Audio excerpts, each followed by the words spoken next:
चलो शुरुआत करते हैं एक नए चैप्टर से।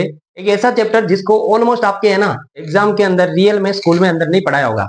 ये चैप्टर आपके 10th क्लास में है और 10th क्लास के सभी विद्यार्थियों का इस यूट्यूब प्लेटफॉर्म पर आपका स्वागत है।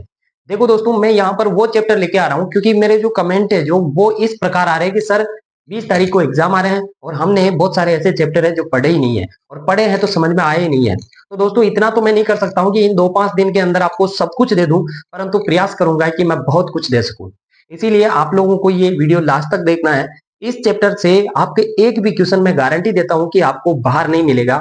यानी एक भी क्वेश्चन अगर आता है तो डेफिनेटली इन शब्दों से आपको डेफिनेटली जरूर मिलेगा। तो आपको क्या करना है, आपकी कॉपी और पेन अपने साथ में ले लेना है, क्योंकि कॉपी और पेन लोगे तो मैं जो इंपॉर्टेंट डेफिनेशन बताऊंगा यहाँ पर और जो डेफिनेशन इंपॉर्टेंट जो जानकारी दूंगा उसको आप नोट कर लेना। लिख के दे रहा हूँ आपको, ये जो चैप्टर मैं पढ़ाने वाला हूँ ये आपको कहीं ना कहीं एग्जाम में फायदा कराएगा। तो चलो शुरुआत करते हैं एक मोटिवेशनल लाइन के साथ। लाइन के साथ में, ना तकलीफ और ना समस्या है जीवन में तो कहाँ मजा है जीने में। अरे अच्छे अच्छे तूफान रुक जाते हैं जब आग लगी हो सीने में। देखो यहाँ पर यह आग किसी आग की फायर वाली आग नहीं है, यह आग है आपके जुनून की, आपकी मेहनत की, आपकी लगन की। अगर आपके अंदर है ना लगन मेहनत, आपके ड्रीम जो है ना वो अगर उछल उछल कर आग लगा रहे हैं ना तो रात में आपको नींद नहीं आने देंगे और आपको नींद नहीं आने देंगे और मेहनत करने के लिए उत्साहित करेंगे। तो शुरुआत करते हैं। आज हमारा एक चैप्टर है जिसका नाम है मेंडलवाद। यानी मेंडलवाद, तो मेंडलवाद की शुरुआत करते हैं। मेंडलिज्म कहां से शुरू हुआ? ये बात है दोस्तों उस समय की जब अंग्रेजों का शासन था 1822 में। कब? 1822 में। ये तारीख याद रखनी है 1822 और कितनी 15 जुलाई यानी 22 जुलाई 22 जुलाई, ये तारीख याद रखनी है। ये तारीख मैं क्यों बता रहा हूं? क्योंकि इस समय एक व्यक्ति का जन्म होता है मेंडल, जिनको अपन ग्रेगर जॉन मेंडल के नाम से जानते हैं। इनका जन्म होता है और ये क्या करते हैं कि एक खोज की तरफ निकल जाते हैं। कहते हैं दोस्तों कि कुछ कुछ असफलताएं ऐसी होती है ना जब आदमी को झकझोर के रख देती है। इनको एक ऐसा एग्जाम दिया था इन्होंने जो इनको आगे पढ़ने से रोक रहा था, परंतु इनके जो खोज करने का जो दिमाग में जो कीड़ा घुस चुका था ना उसको नहीं रोक पाया। तो ये क्या करते हैं, उस पेपर को वहां से छोड़ के आते हैं। ठीक है कि मेरे को ये अगर सफलता नहीं मिली तो मैं कुछ और करूंगा, ये सोचकर आते हैं और ये एक जगह पर चर्च में पढ़ाते हैं। किसमें पढ़ाते हैं? चर्च में। ये चर्च में पढ़ाने लगते हैं। कौन? मेंडल। कौन? मेंडल। अभी ये मेंडल ही है क्योंकि इन्होंने अभी खोज नहीं की है। ग्रेगर तो एक इनकी उपाधि थी इसीलिए ग्रेगर जॉन मेंडल कहा गया, परंतु ये जो ग्रेगर थे इन्होंने एक चर्च में पढ़ाना शुरू किया और वहीं पर एक पीछे की ओर एक उद्यान था जिसका नाम था मटर का उद्यान। मटर का एक उद्यान लगाया जिसको अपन साइंस के नाम पे बोले तो इसको पाइसम सेटाइवम भी नाम देते हैं। मटर पाइसम सेटाइवम, जिसको आप पी भी कहते हो, वही इस मटर का एक उद्यान खोला और इन्होंने उसके अंदर अनुसंधान करना चालू कर दिया, यानी खोज करना, रिसर्च करना स्टार्ट कर दिया। अब ये जो रिसर्च कर रहे थे उस रिसर्च में इन्होंने एक चीज का ध्यान रखा कि ये क्या थे, एक विज्ञान किसके साइंटिस्ट थे? विज्ञान और साइंस के विज्ञान और गणित के अच्छे ज्ञाता थे। गणित, विज्ञान और गणित के ज्ञाता होने के कारण खोज तो कर ही रहे थे परंतु इस गणित का भी ध्यान रख रहे थे। और इन्होंने क्या किया था, अपने जितने भी खोज की है उन सभी डॉक्यूमेंट्स को, फाइल को व्यवस्थित करके रखा। कैसे व्यवस्थित करा कि मतलब जो भी चीजें खोज करेंगे उसमें लिखेंगे, जो भी खोज करेंगे उसमें लिखेंगे। अब कैसे खोज की, क्या खोज की, उसके बारे में तो बात करेंगे। इन्होंने अपने प्रयोग के अंदर क्या लिया था? पाइसम सेटाइवम, जिसको अपन मटर कहते हैं। मटर क्यों लिया? तो मटर के लिए बात ऐसी है दोस्तों कि मटर एक ऐसा पौधा है ना जो 1 साल के अंदर ही मटर का पौधा नया आ जाता है। नया आ जाता है मतलब 1 साल में उसकी फसल कंप्लीट हो जाती है। और 6 महीने ही नहीं लगते वैसे। और फेवरेबल कंडीशन के लिए 1 साल, मान लो कि अगले 1 साल में वापस वही सर्दी का समय आएगा फिर मटर उगाएंगे, ऐसा। तो एक कारण तो ये था। दूसरा कारण ये था कि जो मटर का पौधा होता है ना वो बाइसेक्सुअल होता है। ऐसा होता है बाइसेक्सुअल। बाइसेक्सुअल का मतलब है कि बेटा उभयलिंगी। उभयलिंगी, उभयलिंगी का मतलब क्या सर? सर एक पुष्प है उसमें एक तो होगा जिसको अपन कहते हैं कि वर्तिकाग्र, वर्तिकाग्र यानी इसको स्त्री कैसर कह सकते हो या पिस्टिल कह सकते हो। और इसी के अंदर क्या होगा? एंथर होंगे जिसको अपन स्टेमन कहते हैं। स्टेमन, स्टेमन और पिस्टिल अगर दोनों एक ही पुष्प में हो तो ऐसे पुष्प को बोलते हैं बाइसेक्सुअल। और ये है ना, मजे की बात ये थी कि इनको अलग अलग करना आसान था, इसीलिए इन्होंने क्या किया, इसी पौधे पर रिसर्च किया कि आपको जब इसको अगर संकरण नहीं करवाना तो इस तरह से इनको हटा देते थे और इनके अंदर ओनली फॉर एक जननांगी रह जाता, एक गैमेट से रह जाता था। तो यहाँ पर स्त्री केसर में ही केवल जनन होता था, तो ऐसे करना इनको आसान था। अगला कारण कि ये जो पौधा है ना एक छोटे से गमले में उगा सकते हैं, मटर में उद्यान में उगा सकते हैं। अगर पेड़ आम का उगा लेते तो एक पेड़ को कितने वर्ष लग जाते, मतलब अनुसंधान करने में दिक्कत आ जाती। अनुसंधान करने के लिए जल्दी से जल्दी जितना हो सके इतना कर सके, इसीलिए इस पौधे को मटर को चुना गया। इसके अलावा और इसमें क्या चीजें हो सकती है, तो दोस्तों ये जो मटर का जो पौधा था, इसके अंदर विपर्यासी लक्षण थे। विपर्यासी लक्षण का मतलब बहुत सारे वेरिएशन थे इसके अंदर, बहुत सारे चेंज थे। मतलब इस पौधे मटर के अंदर देखोगे तो इस मटर के जो पौधे हैं ना, कुछ लंबे दिखेंगे आपको, कुछ बोने दिखेंगे आपको। इसके जो फूल है उनका कलर अलग अलग दिखेंगे, इनके जो बीज है उनका कलर अलग अलग दिखेगा, फली का बीज अलग अलग दिखेगा। ऐसे कर कर इस जो ग्रेगर जॉन मेंडल जो भाई साहब थे, इन्होंने क्या किया, इस मटर के 7 लक्षण लिए। कितने कैरेक्टर लिए? 7 कैरेक्टर लिए, 7 लक्षण लिए। अब ये जो लक्षण है इनको क्यों लिया सर, कौन कौन से लक्षण थे ऐसे जिनको इन्होंने लिया? देखो मैं आपको याद करने का तरीका बताता हूँ, जिंदगी में आप कभी लक्षणों को भूलोगे नहीं। देखो मैं यहाँ पर एक एक करके लिख देता हूँ, फिर आपको क्या करना है उनको याद करूंगा मैं। देखो यहाँ पर मैंने कुछ 7 कैरेक्टर इसके लिखे हैं, आपको याद करवाता हूँ, एक एक करके मैं याद कराता हूँ आपको। मैं गारंटी देता हूँ कि इसके बाद आप कभी भूलोगे नहीं। क्यों नहीं भूलोगे? क्योंकि मैं उस तरीके से एक कहानी बनाकर आपको याद करा देता हूँ। ध्यान दो, देखो क्या करना है आपको, याद रखना। सबसे पहले पौधा लाया मेंडल, क्या किया, सबसे पहले पौधा लाया। अब पौधा लाया तो उस पौधे को देखा कि कैसा पौधा था। तो कुछ पौधे जो थे ना वो लंबे लंबे थे। कैसे थे? लंबे लंबे पौधे थे। और कुछ पौधे कैसे थे? छोटे छोटे पौधे थे। दोस्तों मतलब कुछ पौधे लंबे जो दिखाई दिए और कुछ पौधे छोटे दिखाई दिए, बस इतना सा याद रखना आप। मैं इधर जो लिखूंगा ना वो प्रभावी लक्षण है और इधर लिखूंगा ना अप्रभावी लक्षण है, यानी प्रभावी लक्षण और अप्रभावी लक्षण। तो यहाँ पर कुछ पौधे थे लंबे थे, उसी के साथ में कुछ पौधे कैसे थे? छोटे थे। अब दूसरी बात, जैसे ही पुष्प लाए, पौधा लाए तो उसके फूल आएंगे। तो फूल आएंगे तो ये देखा गया कि फूल किस जगह पे आ रहे हैं, किस जगह पर। देखो फूलों को जब देखा ना तो फूल मतलब कहाँ पे लग रहा है। पौधा लाए, पौधे को उगाया तो फूल आएंगे, और जाहिर सी बात फूल आएंगे तो इनको 2 जगह दिखाई दिए। एक तो दिखाई दी अक्षीय, अक्ष का मतलब जो टहनी थी उसके अक्ष में किसी जगह पर आ रहे थे। और एक जो फूल दिखाई दिए ऐसे जो झुमके के झुमके एंड में आ रहे थे, मतलब अग्रस्त आ रहे थे, मतलब लास्ट में आ रहे थे। ऐसे फूल अग्रस्त कहलाते हैं और ऐसे फूल क्या कहलाते हैं? अक्षीय फूल कहलाते हैं। तो प्रकार पता चल गया, पौधा लाए, फिर उगाए, फूल आए, फूल की स्थिति देखी, फिर क्या किया, फूल का रंग देखा इन्होंने कि फूल का रंग कैसा है। तो फूल का जैसे ही रंग देखा, जैसे ही इन्होंने फूल का रंग देखा, इनको नजर आया कि इनका जो फूल का रंग है वो बैंगनी नजर आया। कैसा? बैंगनी, यानी बैंगनी रंग दिखा था। परंतु कुछ फूल ऐसे भी थे जिनके अंदर रंग कैसा दिखा? सफेद दिखा। देखो पौधा लाए, पौधे में फूल आए, फूल की स्थिति देखी, उसके बाद में फूल का रंग देखा, रंग भी पता चल गया। अब इन फूल से क्या बनेगी बेटा? फली बनेगी। तो फली को जैसे ही देखा तो फलियां, कुछ फूली फूली सी फलियां नजर आई, मतलब अच्छी अच्छी फलियां जो फूली हुई थी। परंतु कुछ पौधे ऐसे भी थे ना जिनके अंदर फलियां कैसी थी? मतलब मुरझाई हुई फलियां थी, सिकुड़ी हुई फलियां, यानी कैसी? झुर्रीदार फलियां, झुर्रियां पड़ी हुई है। आपकी भी झुर्रियां पड़ गई होगी, पता है। अब किशोरावस्था आ गई बेटा, झुर्रियां जरूर पड़ गई होगी। तो ये जो दिखाई दे रही है ये फूली हुई फली थी, मतलब आकार कैसा था? फूला हुआ। और ये कैसी थी? झुर्रीदार फली।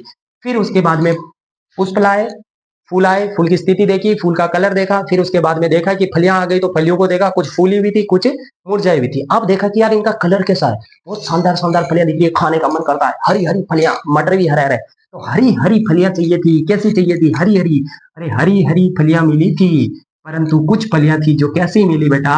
पीली पीली। कैसी मिली रहे? पीली पीली, पीली पीली, याद रखना, पीली पीली मिल रही थी। अरे हमें तो हरी चाहिए थी परंतु पीली मिल गई, इसीलिए हम इधर वाले प्रभावी कहेंगे और इधर वाले अप्रभावी कहेंगे। प्रभावी और अप्रभावी क्या होते हैं इनको अभी पढ़ेंगे, ध्यान दो। अब अपन देखते हैं फली को छील कर, क्या करते हैं? फली को छील कर देखते हैं। जैसे ही फली को छीला और छीलने के बाद उसके अंदर से निकला मटर। अब जो फली जो थी अब हमारे काम की नहीं है। अब देखो हमारे काम की नहीं है मतलब क्या? हम उससे बीज का प्रोडक्शन करना चाहते हैं और बेचना चाहते हैं। और बेचने के लिए दोस्तों आपको पता है हरे बीज नहीं लेते हैं, हरे बीज नहीं लेते क्योंकि वो तो पके हुए ही नहीं होते हैं। वो बीज लेते हैं कैसे? हाँ, पहले तो बीज का आकार देख ले। तो बीज लेते हैं फूले फूले, मतलब अच्छे अच्छे बीज होंगे गोल गोल, तभी तो लेंगे। ऐसे वाले बीजों को लेंगे नहीं। तो जुर्रीदार वाले बीज, और ये कैसे हैं? गोल बीज। गोल बीज प्रभावी है और जुर्रीदार अप्रभावी है, ये इतना सा याद रखना। अब जैसे ही बीज को देखा तो क्या हरे हरे बीजों को तो लेंगे नहीं। तो बीजों का जो रंग था अच्छा वाला था पीला, और जो अच्छा वाला नहीं था, जिसके अंदर कुछ अप्रभावी थे, उसका रंग दिखा था इनको हरा। तो इस प्रकार से आप लोग याद कर सकते हो। याद करना कुछ नहीं है। देखो मैं याद करवा रहा हूँ, पांचों करेक्टर देखो एक बार। देखो पौधा लाए, पौधे के कुछ करेक्टर लंबे मतलब प्रभावी वाले लंबे, और कुछ पौधे के करेक्टर छोटे मतलब कुछ छोटे वाले अप्रभावी। पौधा उगा, फूल आए, फूल आए तो देखा कि किस जगह पे लगे थे, कुछ अक्षीय लगे थे और कुछ एंड में लगे थे, अग्रस्त लगे थे। अब फिर उसके बाद में अगला अगला कैरेक्टर देखा कि यार फूल तो आ गए, फलियां आनी चाहिए, तो फली आई, तो कुछ फलियां फूली हुई थी और कुछ फलियां तो सिकुड़ी हुई थी, जिनको अपन ने क्या कहा था कि जो सिकुड़ी हुई फलियां थी उनको हमने कह दिया झुर्रीदार फलियां। इसके बाद में फलियां देखी तो फली को जैसे ही छीला तो छीलने के बाद तो बीज निकले। तो बीज फली का कलर देख लिया, उसके बाद में फली का कलर देखा कि कैसी फलियां, हरी हरी फलियां खानी थी तो हरी वाली जो हमारी प्रभावी, और जो पीली पड़ी थी वो अप्रभावी। फिर उसके बाद में जैसे ही छीला तो बीज हमारे कुछ गोल गोल दिखे थे, गोल गोल दिखे थे तो हमें मजा आ गया, परंतु कुछ बीज ऐसे थे झुर्रीदार भी थे। अब बीजों का प्रोडक्शन करना है, बेचना है, तो बीज तो पीले पीले चाहिए, परंतु हमें कुछ बीज कैसे मिले, हरे ग्रीन कलर के मिले। इसीलिए ये प्रभावी और अप्रभावी लक्षण कहलाए। प्रभावी अप्रभावी क्यों कहा इनको, अब नेक्स्ट स्टेप में पढ़ते हैं इसके बारे में।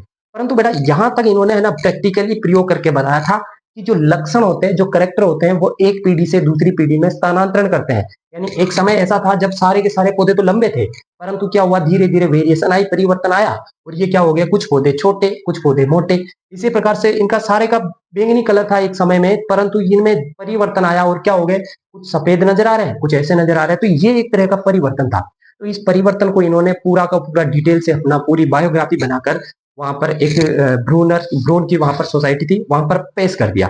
पर ये बेचारे वहां पर उस टाइम इनके पास कुछ धन वगैरह नहीं था, तो कहते हैं ना कि जिसके पास पैसा होगा उसकी बात मानेंगे। तो इनके जो प्रयोग थे ना उनको इतना माना नहीं था, ऐसे ही कर दिया जैसे हमारे भारत के अंदर कोर्ट के अंदर बहुत सारी फाइलें इधर उधर फंसी रहती है, मतलब पता ही नहीं है, वर्ष लग जाते हैं, परंतु इनका भी वो काम सक्सेस नहीं हुआ उस समय।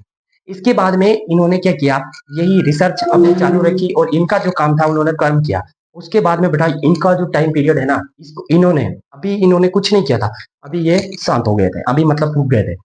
इनके बाद में काफी समय निकलता है और लगभग टाइम आता है 90 का। कब का आता है, 90 का, मतलब 1900 की बात है। इस ईस्वी के अंदर तीन अलग अलग देशों के, कहाँ के, तीन अलग अलग देशों के तीन व्यक्ति आते हैं और वो तीन व्यक्ति क्या करते हैं, वही बात को दोहराते हैं। कहाँ, 1822 के बाद में जब इन्होंने प्रयोग किया था, लगभग लगभग 1864 53 से लेकर 56 से लेकर 64 के बीच में इनके प्रैक्टिकल थे। उनके बाद में जब इन्होंने प्रयोग किए थे, उसके बाद में ये तीन वैज्ञानिक आए 1900 में और वही बात बताई जो ग्रेगर जॉन मेंडल कह रहा था। अब इन बातों को रिसर्च वापस दिमाग में आया कि यार ये बात तो 1822 64 के अंदर ग्रेगर जॉन मेंडल बता चुका था। तो ये जो तीन वैज्ञानिक थे ना, इनका नाम आपको याद रखना। देखो आपको याद क्या रखना है, एक तो है व्यूगो डीब्रिज, क्या नाम है, व्यूगो डीब्रिज, पहला वैज्ञानिक था जो व्यूगो डीब्रिज है। और इसके अलावा दूसरा है कार्ल कोरेंस, पहला ह्यूगो डीब्रिज, दूसरा कार्ल कोरेंस, और तीसरा व्यक्ति याद रखना है एरिक वॉन शेरमार्क। ये तीनों वैज्ञानिक याद रखना। इन्होंने क्या किया, तीनों ने अलग अलग जगह पे खोज की और तीनों का जो खोज का जो रिजल्ट था, वो तीनों की खोज का रिजल्ट एक ही था। क्या था, एक तो ह्यूगो डी ब्रिज, और एक का नाम क्या था, कार्ल कोरेंस, और एक का नाम क्या था, शेरमार्क। क्या नाम था, शेरमार्क। ये तीन वैज्ञानिक थे, तीनों का रिजल्ट एक ही आ रहा था। जो रिजल्ट किसका आ रहा था, हमारे ग्रेगर जॉन मेंडल भाई साहब का। बात तो यही है, जिसने पहले खोज की नाम उसी का होना चाहिए, नहीं तो बदनामी हो जाएगी, है ना, सोसाइटी की। तो फिर उसके बाद में उन्होंने कहा, अरे भाई साहब, हमारे जो ग्रेगर जॉन मेंडल थे, कौन थे, ग्रेगर जॉन मेंडल। ये जो ग्रेगर जॉन मेंडल भाई साहब थे, ये छोटे मोटे आदमी नहीं थे, ये थे अनुवांशिकता के जनक, ये थे फादर ऑफ जेनेटिक्स। इसीलिए इनको फिर बाद में ये खिताब दिया गया कि ये क्या है, फादर ऑफ जेनेटिक्स है, और इनको ग्रेगर की ना उपाधि भी दे दी गई। इसीलिए बन गए ग्रेगर जॉन मेंडल। तो दोस्तों ये तो थी ग्रेगर जॉन से संबंधित हुई। देखो दोस्तों, ये जो है ना लगभग ये 64 साल तक जिए थे, है ना।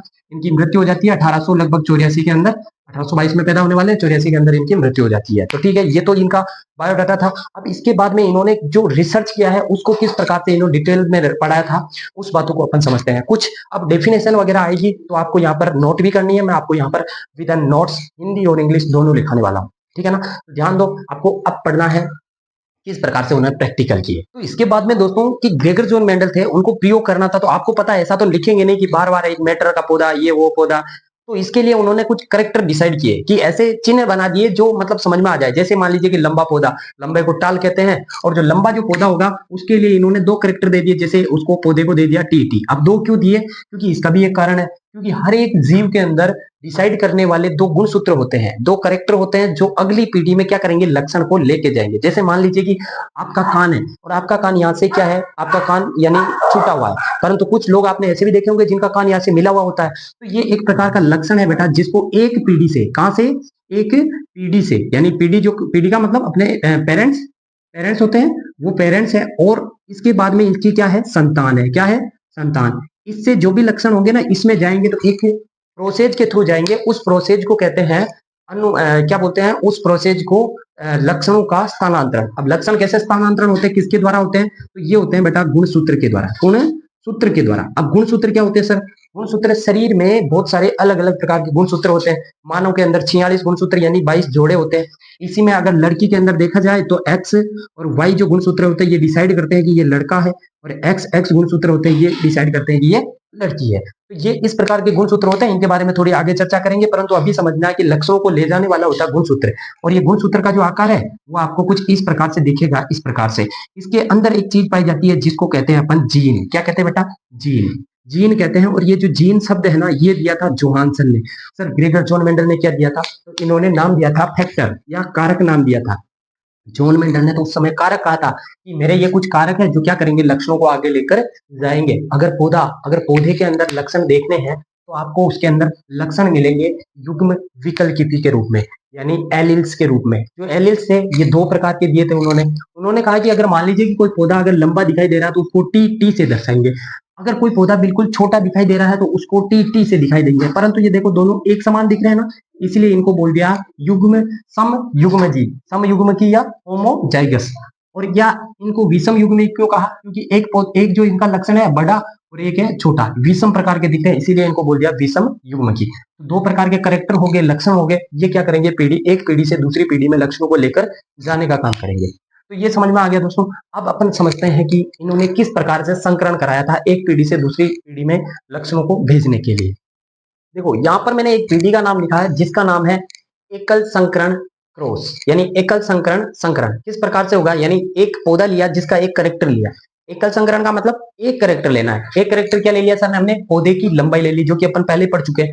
पौधे की लंबाई के लिए इन्होंने डिजिट दिए कि टीटी, और टीटी जो छोटा है उसका मतलब बोना, जो लंबे हैं उनके लिए टीटी बड़ा और जो बोने हैं उसके लिए टीटी छोटा। तो अब समझ में आता है कि सर इनका क्या होता है, इनका होता है अर्धसूत्री विभाजन। क्या होता है, अर्धसूत्री विभाजन। हमारे अंदर भी होता है अर्धसूत्री विभाजन होता है। जैसे ही अर्धसूत्री विभाजन होगा सारे के सारे एलिमेंट्स जो है वो अलग अलग हो जाएंगे, यानी गुणसूत्र आधे हो जाएंगे। आधे क्यों होंगे, क्योंकि अगली पीढ़ी में जाएंगे तो बराबर गुणसूत्र रहना है, इसीलिए पिता के आधे और माता के आधे। तब जैसे ये आधे जैसे होते हैं तो क्या करेंगे, अगली पीढ़ी में संकरण कराते हैं। जैसे ही पहली पीढ़ी में इन्होंने संकरण किया तो एक बना था बड़ा टी और एक बना था छोटा टी, फिर इससे बना था बड़ा टी और एक बना था छोटा टी। इस प्रकार से आप देखोगे तो चारों के चारों जो पौधे बने थे वो सारे के सारे कैसे बने, एक बड़ा और एक छोटा।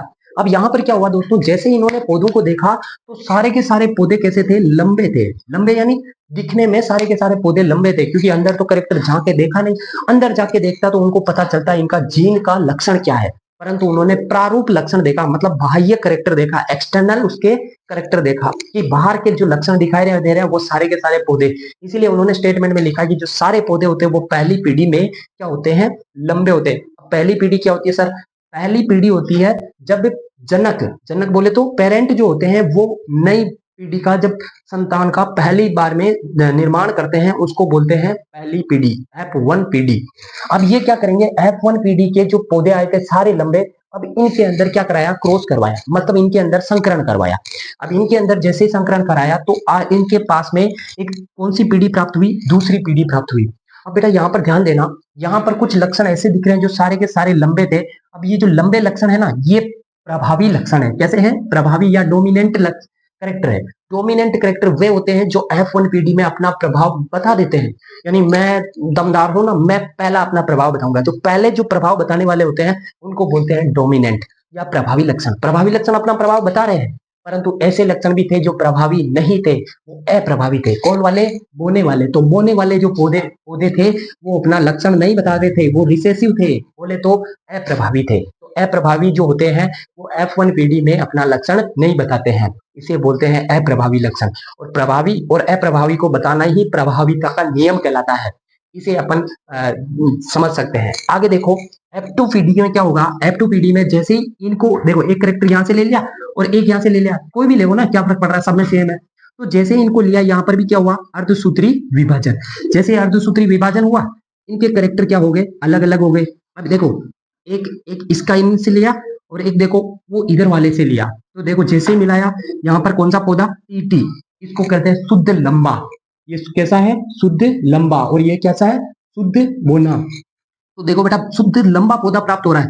दूसरी बार में जैसे इससे यहां से लिया और दूसरे वाले से लिया, तो इनको एक पौधा प्राप्त हुआ है जो है तो पहली पीढ़ी की तरह है। कैसा है, दिखने में तो लंबा है, दिखने में तो लंबा है, परंतु रियल में लंबा नहीं है, अंदर से लंबा नहीं है। अब ध्यान देना, दूसरा करेक्टर जैसे ही लिया इन्होंने और उसके पहले करेक्टर से लिया, तो इनको एक ऐसा पौधा प्राप्त हुआ जो कैसा था, शुद्ध बोना पौधा था। बोना पौधा, शुद्ध बोना, टी वाला, ये प्राप्त हुआ। फिर इन्होंने इसी करेक्टर को इसके जब दूसरे वाले से लिया, तब इनको वापस ये वाला प्राप्त हुआ, कौन सा, एक तो बड़ा वाला टी और एक छोटा वाला टी, यानी ये प्राप्त हुआ था कौन सा, लंबा पौधा। कैसा, लंबा पौधा। तो देखो बेटा, यहाँ पर दो तो कैसे हो गए, लंबे, कैसे, लंबे, और दो कैसे हो गए, बिल्कुल, एक तो बोना और एक शुद्ध लंबा। तो यहाँ पर बेटा ये जो है ना, ये एक दे रखा है, ये किसका है, शुद्ध लंबे का, और ये क्या है, दिखने में कैसे है, लंबे, दिखने में लंबे, यानी ये अशुद्ध, अशुद्ध लंबे हैं, और ये कैसा है, पूरा का पूरा बोना। तो इस प्रकार के एक लक्षण यहाँ दिख रहे हैं, और ऐसे देखें अगर नॉर्मली, तो ये भी लंबा, ये भी लंबा और ये भी लंबा, तीन पौधे कैसे हैं, लंबे हैं, दिखने में कैसे हैं, लंबे। बाहर से देखोगे तो कैसे दिखेंगे, लंबे, और अंदर से जब झांक के देखोगे ना, झांक के, तो यहाँ पर एक पौधा कैसा दिख रहा है, एक पौधा केवल बोना दिख रहा है। कैसा दिख रहा है, बोना। इसीलिए ये करेक्टर बनते हैं, और यहाँ से दो शब्द बनते हैं हमारे। एक तो बनता है शब्द जीनोटाइप, क्या बनता है, जीनोटाइप। एक बनता है फिनोटाइप, क्या बनता है, फिनोटाइप। जीनोटाइप और फिनोटाइप क्या होते हैं, जिनको बोलते हैं जीनी प्रारूप, प्रारूप, और एक बोलते हैं लक्षण, लक्षण प्रारूप। ये हो गया जीनोटाइप और ये हो गया फिनोटाइप। जीनोटाइप का मतलब होता है कि जीन के अंदर करेक्टर कैसा है। देखो, जीन के अंदर करेक्टर कैसा है, शुद्ध लंबा वाला, लंबा वाला, और शुद्ध बोना वाला, शुद्ध लंबा वाला और अशुद्ध लंबा वाला, और ये बोना वाला, ये जो करेक्टर कहलाते हैं, इनको बोलते हैं जीनोटाइप। और बार बार से जो दिखते हैं ना वो लक्षण, वो कहलाते हैं फिनोटाइप या फिर लक्षण प्रारूप। जो बाहर से दिखते हैं वो लक्षण प्रारूप। अब यहाँ पर हमने बहुत सारी डेफिनेशन भी पढ़ ली, प्रभाविता की पढ़ ली, अप्रभाविता की देख ली है, युग्म विकल्पी देख लिया, सम युग्म जी, विषम युग्म जी। इसके अलावा अपन ने देखा है कि जीनोटाइप, फिनोटाइप, F1PD और F2PD। ऐसी पीढ़ी जो F1PD से प्राप्त होती है उसको बोलते हैं F1 F2PD। F1 से प्राप्त हो रही है F2PD। तो ये कुछ डेफिनेशन है, आपके एग्जाम में आ सकती है और डेफिनेटली आपको इनको याद रखनी है। ये डेफिनेशन इंपॉर्टेंट है दोस्तों, फिर से कह रहा हूँ, डेफिनेशन को अगर आप लोगों ने पढ़ लिया तो आपके लिए डेफिनेटली सारी चीजें आपके क्लियर हो जाएगी। अब ऐसे ही क्या होता है बेटा, एफ यहाँ पर एक संकर संकरण था, परंतु क्या होता है, कभी कभी द्विसंकर संकरण भी पूछ लिया जाता है। तो आपको वहां पर कुछ याद रखना नहीं है, केवल ये याद रखना है कि इनके जीनोटाइप लक्षण प्रारूप में कितने होते हैं, और इसमें क्या होता है। देखो, इसके लिए F1PD के लिए लक्षण प्रारूप जीनी टाइप कितने होते हैं, 1, 2 और 1, और इसके लिए क्या होते हैं, 3 और 1। इनके लिए पूछे तो बता देना, ये शुद्ध लंबा वाला है, अशुद्ध लंबा वाला, और ये शुद्ध बोना वाला। ये कैसा है, ये सारे के सारे लंबे, और ये कैसा है, एक बोना। तो ऐसे बता देना, लॉन्ग और वेट। अब बात करते हैं, एक छोटा सा टॉपिक और रह गया, इसमें ये ऐड कर देते हैं ताकि आपके जो एग्जाम में जो नंबर आएंगे वो पूरे आ सके। देखो, आपको यहाँ पर द्विसंकर संकरण के अंदर कुछ ही चीजें याद रखनी है। कुछ चीजें कैसे, मतलब इस द्विसंकर संकरण के अंदर आपको कुछ नहीं पूछेगा, सिर्फ दो बातें पूछेगा। पहली पूछेगा तो ये है द्विसंकर संकरण। पहला पूछेगा अगर इनके लक्षण प्रारूप क्या होते हैं, यानी फिनोटाइप क्या होते हैं। तो फिनोटाइप याद रखना है 9 3 3 1, ऐसे याद नहीं रहे तो ऐसे याद रख लेना 9331, 9331। द्विसंकर संकरण में पहले होता है क्या है, यहाँ पर दो दो लक्षण लेते हैं। जैसे दो लक्षण कैसे, यानी बीज का आकार भी ले लिया, बीज का आकार भी ले लिया, जैसे गोल बीज है, और बीज का रंग भी ले लिया साथ में, कि इसका जो रंग है ना वो पीला मिलना चाहिए। तो दो दो लक्षण एक साथ में ले रहे हैं, कुल मिला के दो लक्षण एक साथ में लेंगे, इसीलिए इनके करेक्टर क्या हो जाएंगे, बढ़ जाएंगे। तो आपको ये याद रखना है, फिनोटाइप का करेक्टर 93 31 याद रखना, और जीनोटाइप का करेक्टर याद रखना 12 24 12 12 1, 12 24 12 12 1। इतना सा याद आप रख लोगे तो डेफिनेटली आपके एग्जाम के अंदर आपके 4 चांद लग जाएंगे। आशा करता हूँ कि दोस्तों आज की जो क्लास है मैंने बहुत ही मेहनत से आपको पढ़ाई है, और मैं आपसे उम्मीद करता हूँ कि आप लोग मेहनत से लिखोगे इसको और अपने नोट्स तैयार करोगे, मैं गारंटी लेता हूँ कि इसके क्वेश्चन आपको बोर्ड में भी देखने को मिलेंगे और आपको कभी भी कंपटीशन की भी तैयारी करते हो तो उसमें भी देखने को मिलेंगे। ये मेरी मेहनत थी, आपकी मेहनत दिखनी चाहिए कि इस नोट्स उतारे और इन नोट्स को पढ़ने का प्रयास करें। अगर आपको ये क्लास अच्छी लगी है तो इतनी देर की मगजमारी के लिए एक छोटा सा कमेंट जरूर कर देना। चैनल को सब्सक्राइब करना मत करना वो कोई बात नहीं है, आप वीडियो को लाइक करना मत करना कोई बात नहीं है, आप शेयर भी भले मत करना, परंतु आप एक छोटा सा कमेंट जरूर करें कि ये क्लास आपको कैसी लगी। क्योंकि पिछली क्लास मैंने डाली थी तो वो नोट्स में सही नहीं दिख रहे थे, इसीलिए इस क्लास को भी मैं थोड़ा सा मॉडिफाई करने का कोशिश करूंगा और एक नई बेहतरीन क्लास बनाने का प्रयास करूंगा। रोज जुड़िएगा, आपकी क्लासें बहुत सारी इसके अंदर आने वाली है। तब तक के लिए जय हिंद, जय भारत, राम राम।